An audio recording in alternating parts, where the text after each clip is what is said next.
UK होए Canada होए,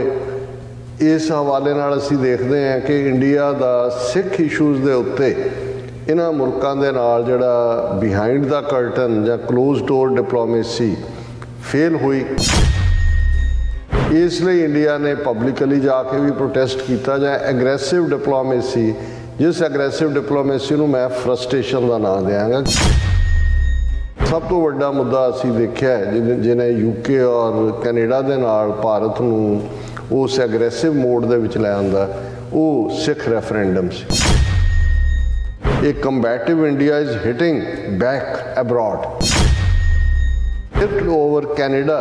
allowing a referendum on Khalistan to take place. India hit back with a travel advisory cautioning against increasing hate crimes in Canada. India ने दस्सण लई Turkey नूं कि देखो जे तुसीं पाकिस्तान की मदद करदे हो जां कश्मीरियां दी करदे हो, तो असीं हुण जिहड़ा साइप्रस के मुद्दे दे उत्ते ग्रीस दे नाल खलोते हैं।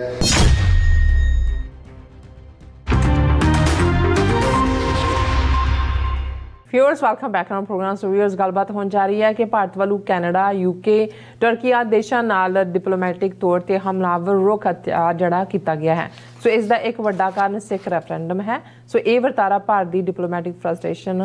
जाहिर करता है। सो इस पर आप गलबात करन जा रहे हैं। सो असीं चाहांगे कि तुसीं इसी तरह बने रहना, देखण सुनने लिखण लई तुहाडा सब दा बहुत बहुत शुक्रिया जी। डॉक्टर साहब की विचार ने? देखो जदों डिप्लोमेसी दे हवाले नाल जिस नूं पंजाबी दा लफज कूटनीति दिता गया है, मैनू डिप्लोमेसी ज़्यादा सिंपल लगता है, जां साडे व्यूअर्स ਲਈ भी ज़्यादा अंडरस्टैंडिंग वाला होएगा। अच्छा। और इसे तरह जिहड़ी जिन्ने भी एम्बैसीज़ हुंदियां ने मुल्कां दे एम्बैसडर हुंदे ने, उन्हां नूं डिप्लोमैट कहा जांदा इन जनरल। उन्हां दे विच एम्बैसडर तो लैके सारा अमला फैलाई उन्हां कोल डिप्लोमैटिक स्टेटस भी हुंदा है। और अक्सर मैं एक डेफिनेशन जिहड़ी डिप्लोमैट की जिहड़ी है वो रिपीट की जाती है अक्सर कि if a diplomat says yes he means perhaps, if he says perhaps he means no, if he says no he is a no diplomat. कि डिप्लोमेसी का मतलब ही यह हुंदा है कि तुसीं कोई हार्ड फास्ट स्टैंड नहीं लैंदे,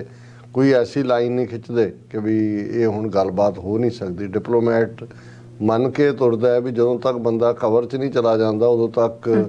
जिन्ना मर्जी कोई दुश्मन होए गलबात हुंदी रहनी चाहिए है, और उहदे चों ही कोई सलूशन निकले या ना निकले, लेकिन गलबात नहीं तोड़नी चाहिए। ये डिप्लोमेसी है। अच्छा। लेकिन जदों असीं मुल्कां दे विच तलख संबंध देखते हैं जां किसी इशू दे उत्ते किसी मुल्क ने अपना जोरदार प्रोटेस्ट देना हुंदा है, तो एक पार्ट वो करता है कि जिस मुल्क नाल उन्हें अपना प्रोटेस्ट ज़ाहिर करना है उस दे डिप्लोमैट नूं तलब करता है, उन्होंने फॉरन ऑफिस और अपना प्रोटेस्ट दिंदा है। इनू भी डिप्लोमैटिक स्नब कहा जाता है। एक होर सिचुएशन जिहड़ी बहुत जदों बदतर रिलेशनस हुंदे ने उदों उन्हां दे डिप्लोमैट नूं कढ़ दिता जाता है एम्बैसडर नूं, ते वो भी रेसिप्रोकेट करदा, वो भी फिर जिहड़ा जिस मुल्क चों कढ़िया जाता है उन्हां दे नूं भी वो कढ़ दिंदा है। ये एक डिप्लोमैटिक आपसी स्पैट इनू कहंदे ने, ये चलदा रहिंदा है। भारत बारे अक्सर 47 तो बाद क्योंकि इंडिया का नॉन अलाइनमेंट मूवमेंट के नाल ताल्लुक नेहरू के जमाने च बनया, उन्होंने अपना कम्युनिस्ट कंट्रीज़ दे विच भी अपने डिप्लोमैट रखे, उन्होंने तो भी फायदा चकते रहे जां उन्होंने नाल भी चंगे संबंध। और ज़ाहिर है जिहड़ियां वैसटर्न डेमोक्रेसीज़ ने यूरोप और अमेरिका उन्होंने नाल है ही सी, और पाकिस्तान दे नाल जरूर जां चाइना दे नाल खिच खिचाव वाले संबंध रहे, वो भी थोड़े बहुत होने तो बाद फिर नॉर्मल होंदे रहे। कदे नहीं होया कि अपने डिप्लोमैटिक ऑफिस बंद कर दिते होण, उन्होंने एम्बैसियां बंद कर दित्तियां होण, उन्होंने लो ग्रेड्स दा कीता है। जिवें असीं देखते हैं कि 5 अगस्त 2019 नूं जदों भारत ने आईनी गुंडागर्दी करते हैं जम्मू कश्मीर का आर्टिकल 370 का स्टेटस खत्म किया और उसका सूबे का वजूद भी खत्म किया, पाकिस्तान ने अपने एम्बैसडर नूं वापस सद लिया, इंडिया ने भी, और अज दोनों ही मुल्कों फुल फ्लैज्ड एम्बैसडर नहीं ने, चार्ज डी अफेयर्स ने। लेकिन डिप्लोमेसी जां डिप्लोमैटिक गलबात खत्म नहीं हुई, जां ट्रेड उन्होंने बंद कर दिता है, आपस ट्रेन जिहड़ियां चलदियां सी जां बसिस सी उन्हां दे विच रुकावट आई। हुण इस सारे दे चलदिआं भारत दा पश्चिमी मुल्कां दे नाल जां दूसरा कदे भी इस किस्म दा ਜਿਹੜਾ ਅੰਦਰ ਖਾਤੇ ਕਈ ਵਾਰੀ ਸਟਰੋਂਗ ਪ੍ਰੋਟੈਸਟ ਹੁੰਦੇ ਨੇ, ਕੋਈ ਚੀਜ਼ ਨਹੀਂ ਪਸੰਦ ਇੱਕ ਮੁਲਕ ਨੂੰ ਉਹ ਦੂਸਰੇ ਨੂੰ ਕਹਿੰਦਾ, ਪਰ ਉਹ ਪਬਲਿਕ ਸਪੈਟ 'ਚ ਨਹੀਂ ਜਾਂਦੇ। ਹੁਣ ਜਿਹੜਾ ਇਸ ਪੀਰੀਅਡ ਦੇ ਵਿੱਚ ਅਸੀਂ, ਔਰ ਇਹਨੂੰ ਹੀ ਡਿਪਲੋਮੇਸੀ ਕਹਿੰਦੇ ਨੇ, ਹੁਣ ਇਹਦੇ 'ਚ ਇੱਕ ਟਰਮ ਅੱਜ ਕੱਲ੍ਹ ਨਵੀਂ ਇਸਤੇਮਾਲ ਹੋਣੀ ਸ਼ੁਰੂ ਹੋਈ, ਹਾਲਾਂਕਿ ਹੈ ਤਾਂ ਇਹ ਟਰਮ ਐਗਰੈਸਿਵ ਡਿਪਲੋਮੇਸੀ। ਡਿਪਲੋਮੇਸੀ ਵੈਸੇ ਐਗਰੈਸਿਵ ਨਹੀਂ ਹੁੰਦੀ, ਪਰ ਐਗਰੈਸਿਵ ਡਿਪਲੋਮੇਸੀ ਇਹ ਹੈ ਕਿ ਵੀ ਤੁਸੀਂ ਜਿਹੜੇ ਮੁਲਕ ਦੇ ਨਾਲ ਬਿਹਾਈਂਡ ਦਾ ਕਰਟਨਸ ਆਪਣੀ ਗੱਲ ਕਰਨੀ ਚਾਹੁੰਦੇ ਹੋ, ਤੁਹਾਨੂੰ ਲੱਗਦਾ ਹੈ ਵੀ ਜੇ ਉਹ ਰਿਸੈਪਟਿਵ ਨਹੀਂ ਹੈ ਤਾਂ ਫਿਰ ਤੁਸੀਂ ਐਗਰੈਸਿਵਲੀ ਆਪਣਾ ਗੱਲ ਕਹਿੰਦੇ ਹੋ, ਉਹਦੇ ਲਈ ਤੁਸੀਂ ਪਬਲਿਕ ਡੋਮੇਨ 'ਚ ਚਲੇ ਜਾਂਦੇ ਹੋ, ਪ੍ਰੈਸ ਕਾਨਫਰੰਸ ਕਰਕੇ ਫੋਰਨ ਆਫਿਸ, ਫੋਰਨ ਮਿਨਿਸਟਰ ਜਿਹੜੇ ਨੇ ਆਪਣੀ ਗੱਲ ਕਹਿੰਦੇ ਨੇ। ਹੁਣ ਉਹ UK ਹੋਏ, ਕੈਨੇਡਾ ਹੋਏ, ਇਸ ਹਵਾਲੇ ਨਾਲ ਅਸੀਂ ਦੇਖਦੇ ਹਾਂ ਕਿ ਇੰਡੀਆ ਦਾ ਸਿੱਖ ਇਸ਼ੂਜ਼ ਦੇ ਉੱਤੇ ਇਹਨਾਂ ਮੁਲਕਾਂ ਦੇ ਨਾਲ ਜਿਹੜਾ ਬਿਹਾਈਂਡ ਦਾ ਕਰਟਨ ਜਾਂ ਕਲੋਜ਼ ਡੋਰ ਡਿਪਲੋਮੇਸੀ ਫੇਲ ਹੋਈ, ਜਾਂ ਇਹਨਾਂ ਮੁਲਕਾਂ ਨੇ ਇਹ ਆਪਣੇ ਕਾਨੂੰਨਾਂ ਦੇ ਤਹਿਤ ਮੁਲਕ 'ਚ ਉਹਨਾਂ ਦੀ ਗੱਲ ਨਹੀਂ ਮੰਨੀ, ਇਸ ਲਈ ਇੰਡੀਆ ਨੇ ਪਬਲਿਕਲੀ ਜਾ ਕੇ ਵੀ ਪ੍ਰੋਟੈਸਟ ਕੀਤਾ। ਜਾਂ ਐਗਰੈਸਿਵ ਡਿਪਲੋਮੇਸੀ, ਜਿਸ ਐਗਰੈਸਿਵ ਡਿਪਲੋਮੇਸੀ ਨੂੰ ਮੈਂ ਫਰਸਟ੍ਰੇਸ਼ਨ ਦਾ ਨਾਂ ਦਿਆਂਗਾ ਕਿ ਵੀ ਇਹ ਐਗਰੈਸਿਵ ਨਹੀਂ ਹੈ, ਇਹ ਫਰਸਟ੍ਰੇਸ਼ਨ ਜ਼ਾਹਰ ਕਰਦੀ ਹੈ ਕਿ ਭਾਰਤ ਦੀ,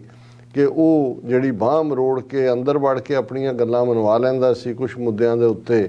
ਉਹਨਾਂ ਦੀ ਬੇਬਸੀ ਹੈ। ਔਰ ਉਹਦੇ 'ਚ ਸਭ ਤੋਂ ਵੱਡਾ ਮੁੱਦਾ ਅਸੀਂ ਦੇਖਿਆ ਹੈ ਜਿਹਨੇ UK ਔਰ ਕੈਨੇਡਾ ਦੇ ਨਾਲ ਭਾਰਤ ਨੂੰ ਉਸ ਐਗਰੈਸਿਵ ਮੋਡ ਦੇ ਵਿੱਚ ਲੈ ਆਂਦਾ, ਉਹ ਸਿੱਖ ਰੈਫਰੈਂਡਮ ਸੀ। ਕਿਉਂਕਿ ਜਦੋਂ ਲੰਡਨ ਦੇ ਵਿੱਚ ਵੋਟਾਂ ਦੀ ਸ਼ੁਰੂਆਤ ਹੋਈ, ਉਸ ਤੋਂ ਪਹਿਲਾਂ ਭਾਰਤੀ ਐਮਬੈਸੀ ਨੇ ਔਰ ਦੂਸਰਿਆਂ ਨੇ ਟਿੱਲ ਲਾਇਆ, ਉਹਨਾਂ ਦੇ ਵਿਜ਼ਿਟਿੰਗ ਨੇ ਵੀ, ਪਰ ਉਹ ਤਾਂ ਉਹਨੂੰ ਰੋਕ ਨਹੀਂ ਸੀ ਸਕਦੇ। ਔਰ ਉਸ ਦੇ ਉੱਤੇ ਫਿਰ ਤਿੱਖੇ ਪ੍ਰਤੀਕਰਮ ਵੀ ਇੰਡੀਆ ਨੇ ਦਿੱਤੇ। ਇਸੇ ਤਰ੍ਹਾਂ ਕੈਨੇਡਾ ਦੇ ਮਾਮਲੇ 'ਚ ਤਾਂ ਅਸੀਂ ਦੇਖਦੇ ਹਾਂ ਕਿ ਭਾਈ ਜਦੋਂ ਕੈਨੇਡਾ ਨੇ ਇਸ ਪਾਰਟ ਨੂੰ ਜਿਹੜਾ ਹੈ ਕੋਈ ਰੋਕਣ ਦੀ ਕੋਸ਼ਿਸ਼ ਨਹੀਂ ਕੀਤੀ, ਤੇ ਭਾਰਤ ਨੇ ਜਿਹੜੀ ਹੈ ਐਡਵਾਈਜ਼ਰੀ ਜਾਰੀ ਕਰ ਦਿੱਤੀ ਆਪਣੇ ਸਿਟੀਜ਼ਨਸ ਲਈ ਵੀ ਔਰ ਜਿਹੜੇ ਸਟੂਡੈਂਟਸ ਨੇ। ਔਰ ਫਿਰ ਕੈਨੇਡਾ ਨੇ ਵੀ ਇਸ ਵਾਰ ਜਿਹੜਾ ਹੈ ਉਹ ਜਵਾਬੀ ਐਡਵਾਈਜ਼ਰੀ ਆਪਣੇ ਸਿਟੀਜ਼ਨਸ ਨੂੰ ਦਿੱਤੀ। ਉਹਨਾਂ ਨੇ ਕਿਹਾ ਕਿ ਪੰਜਾਬ ਔਰ ਗੁਜਰਾਤ, ਜੰਮੂ ਕਸ਼ਮੀਰ ਇਹ ਬੰਬ ਪਏ ਹੋਏ ਨੇ ਥੱਲੇ ਜਾਂ ਦੂਜੇ, ਔਰ ਇਹ ਬੜੇ ਖਤਰਨਾਕ ਏਰੀਆ ਨੇ, ਬੜੇ ਧਿਆਨ ਨਾਲ ਜਾਇਓ, ਇਹ ਉਹ ਕਰਦੇ।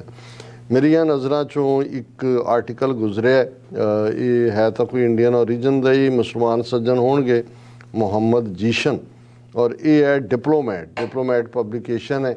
ਔਰ ਇਸ ਦਾ ਜਿਹੜਾ ਟਾਈਟਲ ਹੀ ਹੈ ਜਿੱਥੋਂ ਕਿਉਂਕਿ ਇਸ